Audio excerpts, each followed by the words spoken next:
What's going on, everybody? It's your boy Cherry here, back at again with another video. Today we're gonna be reacting to why is the Broncos struggling. No, this video did come before they lost to the Chargers last night. But let's see have they been struggling so bad on offense. Guess it's really been mask off, huh? Following an offseason where they finally appear to have secured their franchise's future, no pun intended, things have gone upside down for the Denver Broncos. After literally 10 consecutive swings and misses at the quarterback position, the Broncos Let's eschew pause it right here. 13-11, 1-3. That was the biggest bust of them all. Paxton Lynch, Brock Oswald. I remember they promised him a spot in Peyton Manning last year, and he just left to go to the Texans, and he snuck it up there and came back. Case Keenum, Joe Flacco, Brandon Allen. Don't think Brandon Allen do play for the Bengals though? Jeff Driscoll, Britt Ripon. He's still back up. Drew Lock, Kendall Hilton. I mean Hinton. I remember he played QB. He was a wide receiver. I don't recall the QBs had COVID. Well, I just realized. Oh, he got some messages. Somehow the best of the bunch. Oh, twos, no games. The second time game manager past his prime. What did I say? Long past his prime. I barely remember these stories. Ryan Gadget plays for the Texans. Dang. Oh no, okay. Turns the ball too much. Yep. This one don't even count. That is true. That one don't count.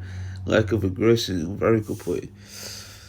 Yeah, Teddy Bridgewater do have a trouble with that. Alright, let's continue. I probably talked too much. the draft this time around in favor of a big-time blockbuster trade, pushing in the chips to grab the disgruntled Russell Wilson from the Seattle Seahawks.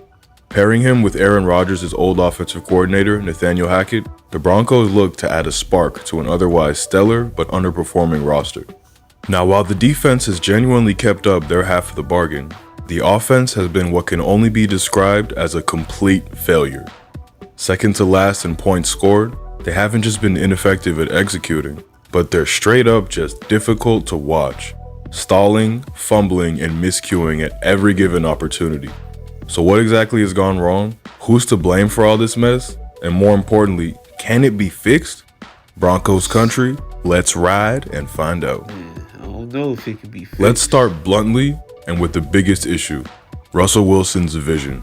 He's simply not seeing the field clear enough right now.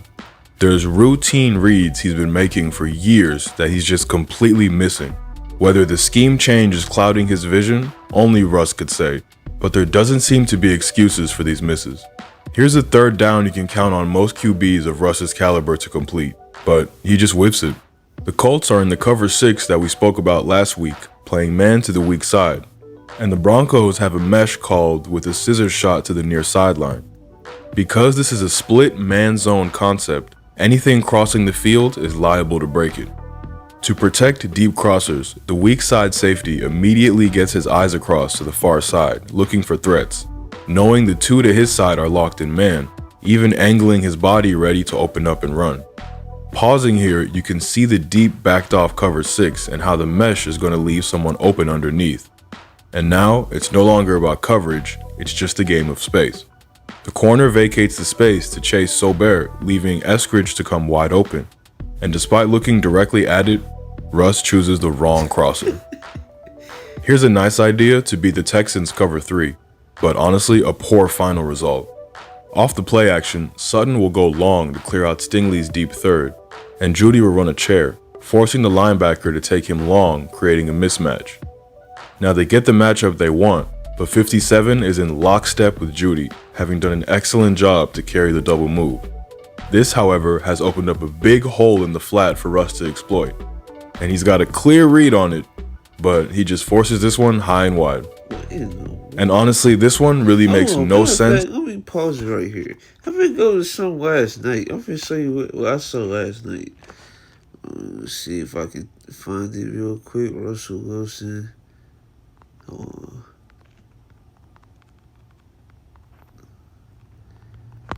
This is something. This is keep happening. I think it's gonna be not that one. Hold on, bro.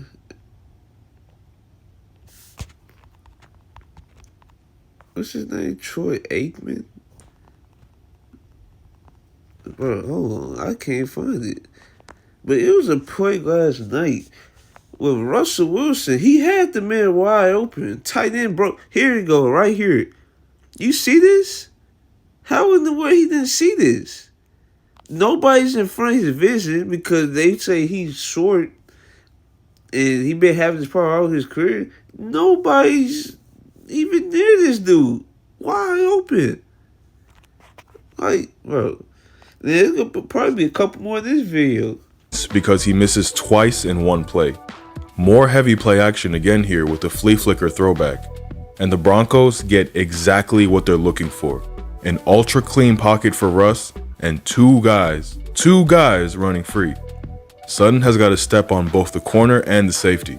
And if you showed this screenshot to anyone who's watched him for the past 10 years, you'd be expecting a bomb to be dropped with pinpoint accuracy near the goal line. And yes, he does still have the arm for this, but Russ turns it down, choosing the crosser instead. Now, we were willing to give him the benefit of the doubt because there's still yards to be made here. If he hits it flat, Judy's got acres of space to run into. And yeah, it's not a deep bomb, but it's still a huge gain. But then he throws this as a changeup, giving the DB plenty of time to catch up and break up the pass.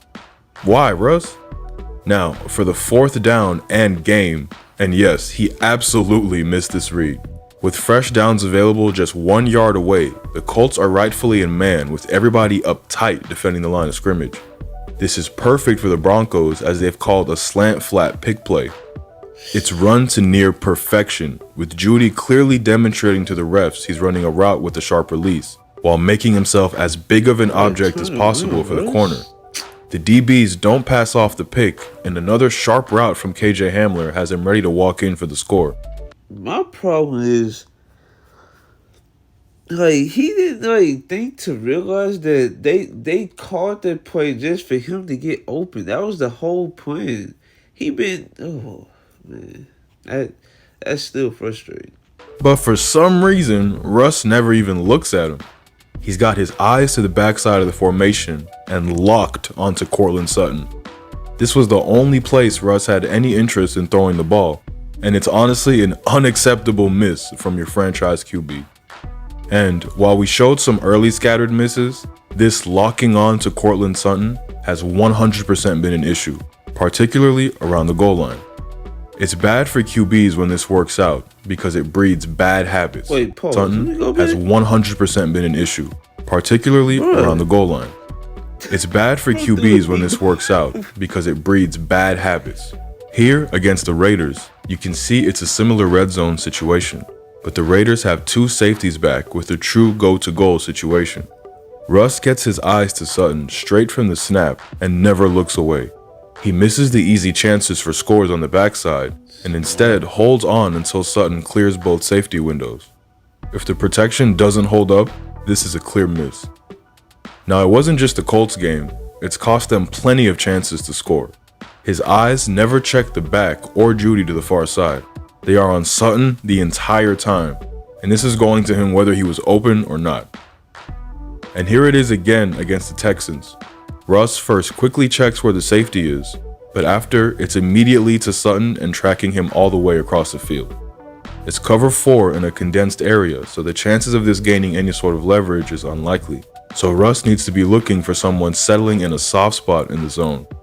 Javonte Williams has done just that, but Russ is way too late to see it, and this gets batted down at the line.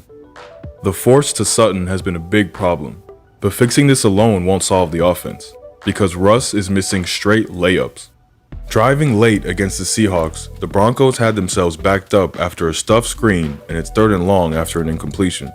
Knowing that they have two plays, they call a shallow cross to Judy, who will run into open grass with 2 clear-out routes against the prevent. He is wide the fuck open, but for some reason, Russ checks this down to his back. And shout out Javonte for getting anything on this, but if he just hit Judy on the crosser, they definitely get more yards, a potential first down, and he would have been able to run out of bounds to stop the clock too. The only thing that made this worse was what followed. Hey Dad, I learned on Amazon Kids Plus that the pyramids were built over 4,000 years ago, which is super old, but not as old as our galaxy. I wonder if there are pyramids on other planets. Unlock curiosity with Amazon Kids Plus. Straight up missing, folks. I don't understand it. Like an infield QB that's been in the league for 10 plus years should not be doing it. I expect like QBs like Trevor Lawrence, Zach Wilson, Justin Fields, like young QBs, Mac Jones. Like, I was expecting those type of QBs to be missing reasons. Not this QB. Not a QB been in the league as long as he has. That's just not possible, right? Now, it's hard being on the big stage, and there's no certainty that they would have picked up the 4th and 5. But everybody watching knew your odds were higher with Russell Wilson going for it.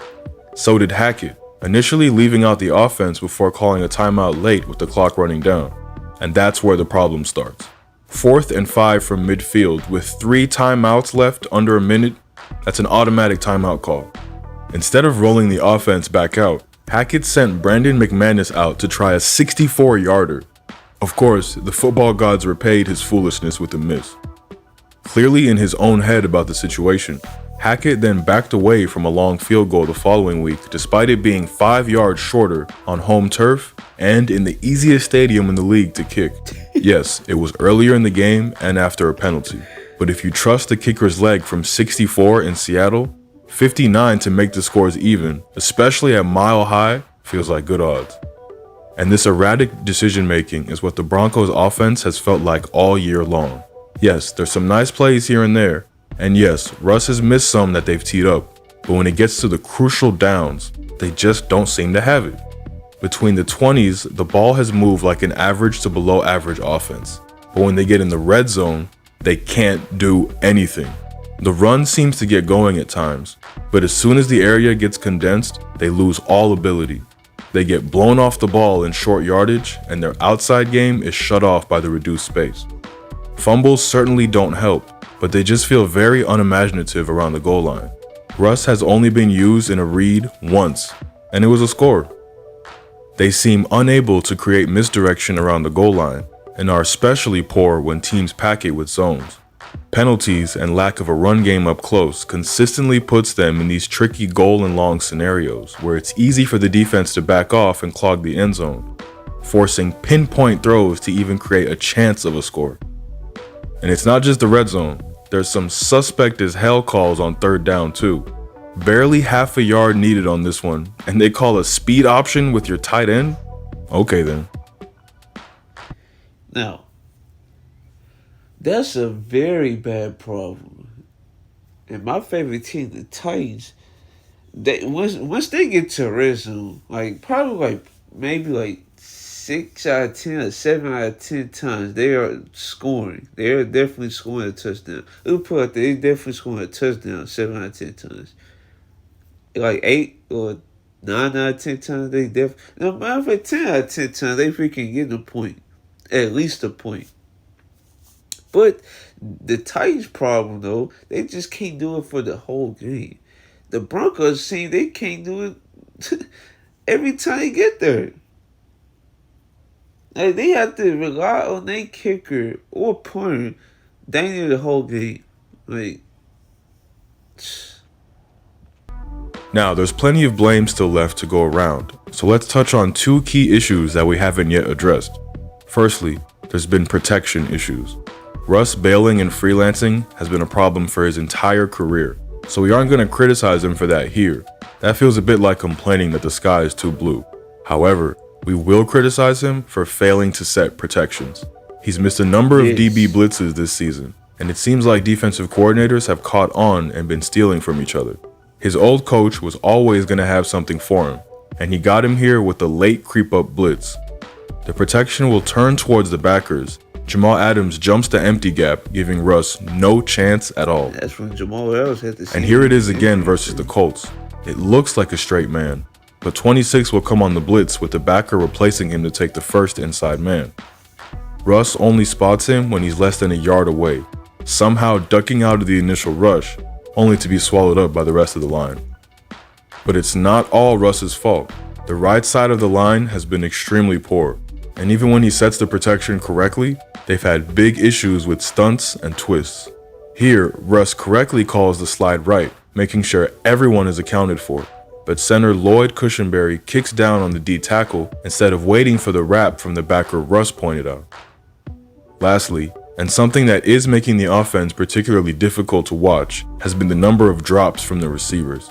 With your quarterback struggling with reads and forced balls, you cannot afford to drop this many wide open shots. And particular blame to Judy here. It honestly wouldn't shock me if there was a bit of a confidence issue between the two. Now, can this be fixed? Yes, but it's going to take some time, and we're not sure that they're going to have enough this season. Now, there are some good signs in this offense. Between the 20s, they do a nice job running the ball. And when in a 3-step drop in the quick game, Russ still looks like his old self. And his arm and deep ball prevalence always provides that home run shot. However, Wilson has got to get through his progressions cleaner on 5 to 7 steps because it's simply not good enough for a premier QB. He's literally costing his team games. That said, the coaching staff have got to do a much better job too. They've got to self-scout better and know what is and isn't working. If Russ is going to stare down your wide receiver 1, you might want to put him in the freaking pattern. And they've got to find a way to run the ball when they get in short yardage, most likely by including Russ's legs more, or you can kiss goodbye to any ball in January. They've put themselves behind the 8 ball with 3 bad losses. However, this middle section of the schedule opens up after a tough division game, but they aren't spared for long with honestly one of the hardest 6-game closeouts that you're going to see. Even if the Broncos can rally, the early season woes may see them fall a yard short. Thanks for watching. If you enjoyed this video, why not check out our breakdown on the 49ers defense, or how Jalen Hurts has taken his game to the next level. No, well, that was 3 bad, make it 4 bad losses for the Broncos. And what's so crazy, I actually feel bad for their defense. Their defense has been playing at a top 5 level all season. Practice team is taking away wide receiver 1s each week. Basically took away Mike Williams this week.